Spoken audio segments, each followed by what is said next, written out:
Dans cette vidéo, nous allons voir comment positionner votre patient correctement face à son Tobii. Ici, on est en présence d'un Tobii i15+, qui est l'ancienne génération de Tobii.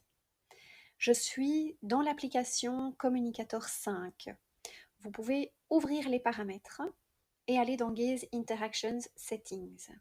Ensuite, vous ouvrez le suivi du statut. Une fenêtre apparaît sur l'écran. Dans cette fenêtre, vous avez une colonne colorée sur la droite, dans laquelle se trouve un triangle blanc.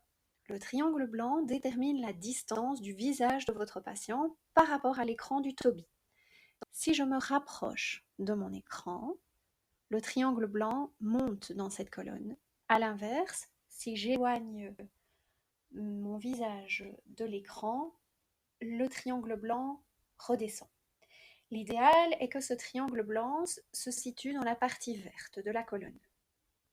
Une fois que votre patient est positionné à bonne distance de l'écran, on peut se concentrer sur les pupilles. Les pupilles, ce sont les deux boules blanches qui apparaissent dans le carré noir.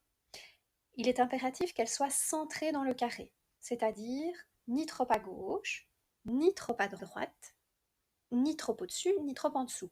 Si c'est le cas, vous devez modifier le positionnement du Tobii. Ensuite, ces pupilles doivent être parallèles, c'est-à-dire qu'elles ne peuvent pas se chevaucher de cette manière. Si jamais elles se chevauchent comme ceci, vous devrez pivoter l'écran du Tobii de manière à ce qu'elles soient à nouveau parallèles dans cet écran noir. Une fois que c'est fait, vous pouvez demander à votre patient de fermer cette fenêtre. Ensuite, il sera important pour la première utilisation ou lorsque vous avez l'impression que l'œil ne répond plus très bien sur le Tobii, de lancer un étalonnage. Alors l'étalonnage, c'est quoi? C'est le Tobii qui va faire un calcul sur le mouvement de vos yeux. Ce calcul est fait grâce à la fixation et au suivi d'un point, qui par défaut va proposer 9 temps d'arrêt, 9 temps de fixation. Je peux, si je veux, paramétrer le nombre de fixations à effectuer. Je peux également paramétrer l'aspect de cette boule pour la rendre plus attrayante pour les enfants, par exemple. Une fois que le calibrage est terminé, le Tobii fait un calcul et présente des résultats. Résultats pour l'œil gauche et pour l'œil droit. Je peux également paramétrer le Tobii uniquement sur un des deux yeux. Les résultats vont du vert, jaune au rouge.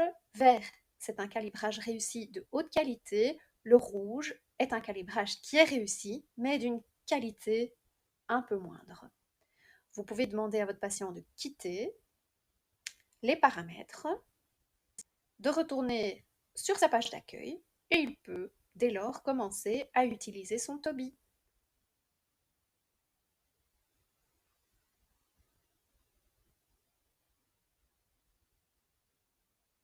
Super.